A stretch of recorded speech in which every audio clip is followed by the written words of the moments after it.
আসসালামু আলাইকুম সবাইকে। এইচএসসি 26 ব্যাচ তোমাদের অনুরোধে আর ভিডিও না দিয়ে থাকতে পারলাম না।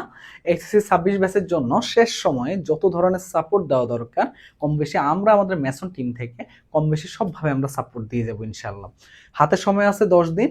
10 দিনের মধ্যে তুমি কিভাবে আসলে নিজের সর্বোচ্চ পরিশ্রমটা বের করে আনবা তার একটা প্ল্যানিং বা রুটিন নিয়ে আজকে আমি আলোচনা করব। 10 দিন তোমার একটা বেস্ট একটা রুটিন দরকার, যে রুটিন মেনটেন করে তুমি তোমার এইচএসসি লাইফের শেষ সময়টা এই আজকের পর থেকে যেন তোমার মাঝে কোনো আফসোস না থাকে যে ভাইয়া আমি আরেকটু পরিশ্রম করলে হয়তো বা আমার জিপিএ আরেকটু ভালো হয়তো বা আমি প্লাস পেতাম। এই কথাটা যেন না বলতে হয়। আজকে থেকে এমনভাবে নিজেকে তৈরি করো। কিভাবে সম্ভব? আমার ভিডিওটা শেষ পর্যন্ত দেখো। প্রথম কথা হলো যে ভাইয়া 26 ব্যাচ তোমাদের হাতে যেহেতু 10 দিন, আমি ধরতেছি 10 দিন কারণ বাংলার জন্য পড়াশোনা শুরু করা লাগবে, ধরতেছি 10 দিন সময়। এই 10টা দিন নিজের সবটুকু দিয়ে শুধু ঘুম, খাওয়া দাওয়া আর একেবারে প্রয়োজনীয় নামাজ, যার যে ধর্মাবলম্বী, এবং প্রয়োজনীয় যে আমাদের নিত্য যে কাজগুলো থাকে যেগুলো ছাড়া আমরা চলতে পারি না, সেই কাজগুলো বাদে বাকি পুরো সময়টা পড়তে হবে। বিষয়টা কেমন হলো? আমি বলছি শেষ 10 দিনে 15 থেকে 16 ঘন্টা সর্বোচ্চ পরিশ্রম করার আমি একটা রুটিন দিব। 15 থেকে 16 ঘন্টা কেন একটু খেয়াল করে দেখো ভাইয়া। আমাদের সময় থাকে 24 ঘন্টা, তার মধ্যে আমরা ঘুমানোর জন্য সময় নিব 6 ঘন্টা। সেই সময়টা কখন? এখন কেউ কেউ রাত জেগে পড়তে পছন্দ করো, কেউ কেউ দিনে সকালবেলা উঠে পড়তে পছন্দ করো। আমার রুটিনটা আমি যেন তুমি সকালবেলা উঠে পড়তে পারো সেই মাফিক আমি তৈরি করছি। কেউ যদি রাত জেগে পড়ো তাহলে সে টাইমটাকে ওইভাবে আগায় নিবা। ধরো আমার রুটিনটা এখন সকাল 6টা থেকে শুরু হয়েছে, তুমি ধরো ঘুম থেকে উঠে 11টা থেকে, তাহলে তোমার এখানে বাড়বে আরো 5 ঘন্টা, তার মানে তুমি শুইতে যাবা 4টায়, এরকম আর কি। তুমি নিজের মতো করে বাড়িয়ে নিবা, বাট আমি সকাল 6টা থেকে দিনটা শুরু করতে যাচ্ছি। তার মানে তুমি 6 ঘন্টা ঘুমাবা। রাত 12টা থেকে সকাল 6টা পর্যন্ত একটা তোমার ঘুম হবে।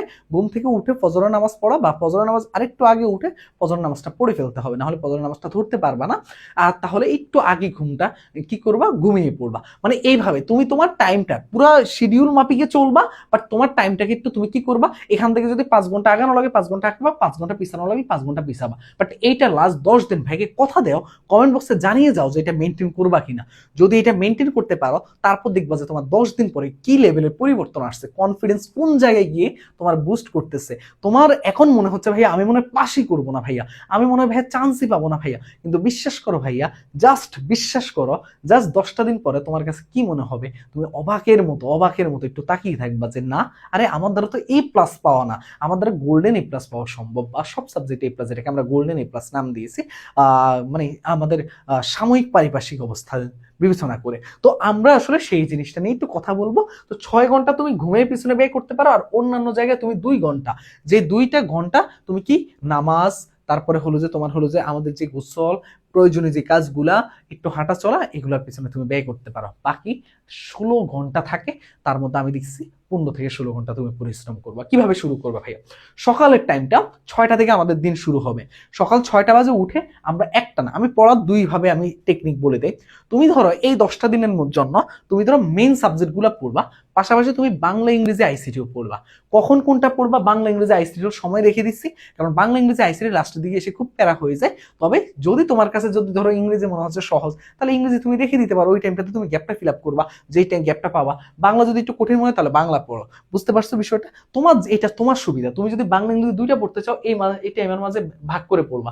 তুমি যদি এখানে 1.5 ঘন্টা আমি সময় দিচ্ছি, তাহলে তুমি যদি শুধু বাংলা পড়তে চাও এই টাইমের মাঝে গ্যাপ করে পড়বা। তো যদি কোনোটাই পড়তে চাও না যে না আমি এগুলো পারি, এগুলো আমি পরীক্ষার আগে 2 দিন পড়লে আমি কোনো সমস্যা হবে না, তাহলে তুমি এই টাইমটা main subject physics chemistry math বায়োলজির পিছনে ব্যয় করো। আর আইসিটির জন্য একটা টাইম দিছি, সেম কথাই আসবে। তুমি যদি আইসিটির টাইমটা কাজে লাগাতে চাও তাহলে লাগাবা, না লাগাতে চাইলে তুমি যদি পারো, মনে করো যে গ্যাপের মধ্যে তুমি কভার করতে পারবা, কিন্তু আমার কাছে মনে হয় যে একটু পড়া উচিত। তারপরে যদি মনে হয় যে হ্যাঁ এটা পারবো, তাহলে তুমি এটাও মেইন সাবজেক্ট পিছনে ব্যয় করবো, যদি না লাগে এটা। এবার আসো 6টা থেকে 11টা পড়া মেইন সাবজেক্ট। মেইন সাবজেক্ট বলতে গেলে তুমি চাইলে ডেইলি তুমি একটা করে সাবজেক্ট পড়তে পারো, না হলে 2টা করে সাবজেক্ট। যেহেতু এখন শেষ সময়ে তোমাকে কয়েকটা চ্যাপ্টার পড়তে হবে, কয়েকটা চ্যাপ্টার করে, সব চ্যাপ্টার না ভাই, ইম্পর্টেন্ট চ্যাপ্টারের ইম্পর্টেন্ট টপিকগুলো পড়তে হবে। এখন এখন তোমাকে বাছাই করে পড়তে হবে।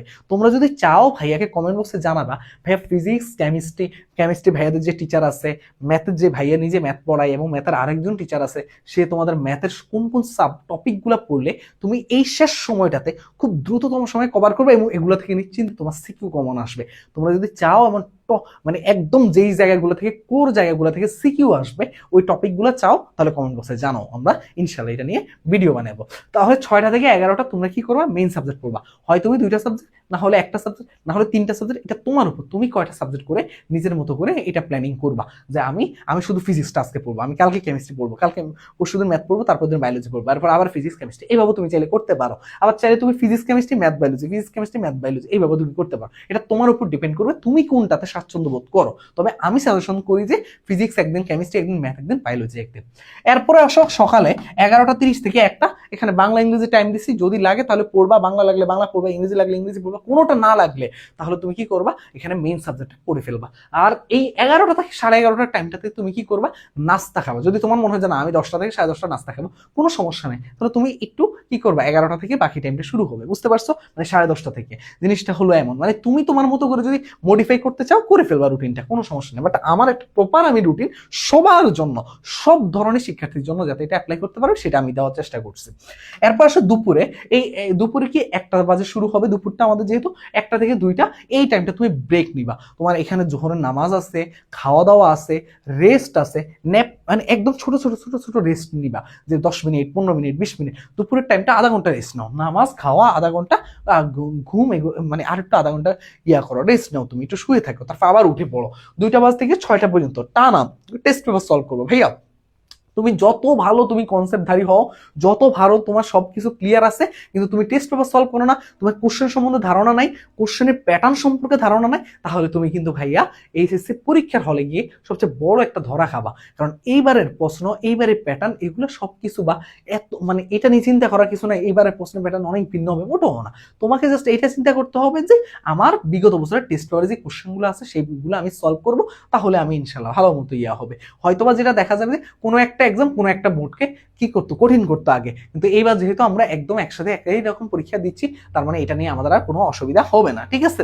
তার মানে পুরো একটা সাবজেক্ট হয়তো কঠিন হতে পারে, তো ওই সাবজেক্টটা নিয়ে ভয় পাওয়ার কোনো কারণ নেই, কোনটা হবে সেটাও আমরা জানি না, বাট বাকিগুলো দেখবি স্ট্যান্ডার্ড। এটা আমি কিসের সাপেক্ষে বলতেছি, এসএসসির সাপেক্ষে বলতেছি। এসএসসিতে ঠিক একই রকম ঘটনা ঘটছে, কোনো একটা সাবজেক্ট কঠিন রাখতো এক একটা বোর্ডে, কিন্তু এখন যেহেতু অভিন্ন তাহলে এক একটা সাবজেক্ট কঠিন রাখবে কোনো একটা সময়, ঠিক আছে? মানে পুরো পরীক্ষাতে। এবার আসো ভাই 2টা থেকে 6টা তুমি টেস্ট পেপার সলভ করবে। টেস্ট পেপার সলভ করলে তুমি বিগত বছরের প্রশ্ন সম্বন্ধে একটা প্যাটার্ন সম্বন্ধে ধারণা পাবে, এবং তুমি একটা ভালো কি করবা, কনফিডেন্স বাড়বে। এই জিনিসটা তোমাকে অনেক হেল্প করবে। 6টা থেকে 6:30 তুমি একটা ব্রেক নিবা। এই টাইমটাতে তুমি তোমার পরিবারের মানুষের সাথে, বাবা মায়ের সাথে একটু সময় কাটাবা।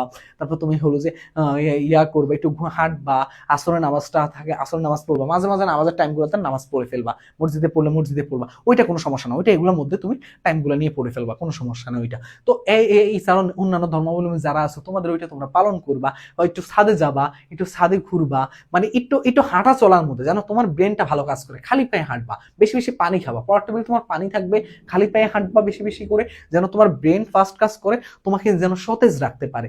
নিজেকে এখন সময় দাও ভাইয়া, এই কয়েকটা দিনই তো ভাইয়া, তারপরে এইচএসসি পরীক্ষা শেষ হবে, দেখবে অ্যাডমিশন চোখের পলকে শেষ হয়ে যাবে। তুমি যদি এইচএসসি কোনো মতে যদি একটু গুছিয়ে না নিতে পারো, তাহলে কিন্তু অ্যাডমিশনে তুমি গিয়ে আরেকটা ধরা খাবে। আগে এইচএসসিটা শেষ করো, তারপরে আসি ভাইয়া কি, এই অ্যাডমিশনে 4 বছর ধরে আমরা পড়াচ্ছি, আমি তো জানি যে কিরকম স্টুডেন্টদের কি কি হয়। ভার্সিটি অ্যাডমিশন নিয়ে বাংলাদেশের সবচেয়ে বেশি আমরা কাজ করে যাচ্ছি, ইনশাআল্লাহ সামনে আরও করবো। তো ভার্সিটি অ্যাডমিশন নিয়ে ঢাকা ইউনিভার্সিটি থেকে শুরু করে সব বিশ্ববিদ্যালয় আমরা কমপ্লিট করাচ্ছি স্টুডেন্টদের প্রস্তুতি। তো ওই অভিজ্ঞতা থেকে বলতেছে ভাইয়া, যদি তুমি একটু যদি বেসিক ফাউন্ডেশনটা একটু যদি না তৈরি করো, তাহলে ভাইয়া তুমি খুব বড় করে একটা ধরা খাওয়ার সম্ভাবনা আছে। তারপর 6টা থেকে 10:30 এটা কি করবা, মেইন সাবজেক্ট পড়বা। আবারও মেইন সাবজেক্টে চলে আসছে, যদি ফিজিক্স নাও সারাদিনের জন্য, তাহলে ফিজিক্সটা পুরোটা তোমার কি করতে হবে, শেষ করতে হবে। এইভাবে আর কি পড়বা, গুছাবা। ইম্পর্টেন্ট চ্যাপ্টার, ইম্পর্টেন্ট টপিক, এগুলো যদি লাগে কমেন্ট বক্সে জানাবে, আমরা দিয়ে দিব ইনশাল্লাহ। তারপরে কি করবা, 10:30 থেকে 11টা এটা ব্রেক নিবা, রাতের খাওয়া দাওয়ার জন্য এই ব্রেকটা নিবা, একটু হাঁটাচলা করবা, একটু মোবাইল চাপবা, একটু আপডেট দেখবা, একটু সবকিছু জানবা, সমস্যা নাই, এই টাইমটা ব্যয় করো, কোনো সমস্যা নাই এরকম টাইমগুলো ব্যয় করতে। 11টা থেকে 12টার মধ্যে আইসিটি স্টাডি করবা। এই কাজগুলো তুমি যদি একদম গুছিয়ে করতে পারো, একদম প্ল্যানিং মাফিক, তোমার যে প্ল্যানিং থাকবে, তুমি জাস্ট এইভাবে তুমি যদি পরিশ্রম করো, 10টা দিন পরিশ্রম করো, তোমার কনফিডেন্স কোন জায়গায় যায় তোমার চিন্তার বাইরে ভাইয়া। তোমাকে জাস্ট কি করতে হবে, ইম্পর্টেন্ট জিনিসগুলোকে প্রায়োরিটি দিতে হবে। যাদের প্রস্তুতি এলোমেলো আছে, যারা এখনো গুছিয়ে উঠতে পারোনি, এই ভিডিওটা মিলে তোমাদেরকে সবচেয়ে বেশি হেল্প করবে ইনশাল্লাহ। শুধু ভাইয়ার এই কথাগুলো একটু মেনে চলো এবং শেষ পর্যন্ত একটু লেগে থাকো, ইনশাল্লাহ তোমরা ভালো করবে। এটা নিয়ে ভাইয়া নির্দ্বিধায় বলে যাচ্ছি। এবং এইচএসসি 26-এর জন্য যত ধরনের এই সময় সাপোর্ট দেওয়া দরকার আমরা ইনশাল্লাহ করে যাব। শুধু তোমাকে কি করতে হবে, একটু পরিশ্রম করতে হবে, একটু জাস্ট একটু শেষ সময়টাতে লেগে থাকতে হবে, তাহলে ইনশাল্লাহ তোমরা ভালো করবা। সবার জন্য শুভকামনা রইল। জাস্ট একটা কথাই বলবো যে হাল ছাড়বা না ভাইয়া, শেষ সময় পর্যন্ত পরিশ্রম করো। ভাইয়ারা পাশে আছি, ম্যাসন টিম পাশে আছে, তোমার সাথে থাকবে ইনশাল্লাহ। আমরা ওয়ান শট ক্লাস আপলোড দিব ইনশাল্লাহ। এমসিকিউ হয়তো বা ওয়ান শট এমসিকিউ আমরা যতগুলো সাবজেক্ট আমরা কভার করতে পারছি ওগুলো আমরা রেকর্ড করছি, ওগুলো আমরা দিয়ে দিব। আমরা ইনশাল্লাহ যতটুকু সম্ভব হয় তোমাদেরকে শেষ সময়টাতে সাপোর্ট দিব ইনশাল্লাহ। এইচএসসি 26 ব্যাচ দেখা হবে ইনশাল্লাহ। আল্লাহ হাফেজ, আসসালামু আলাইকুম।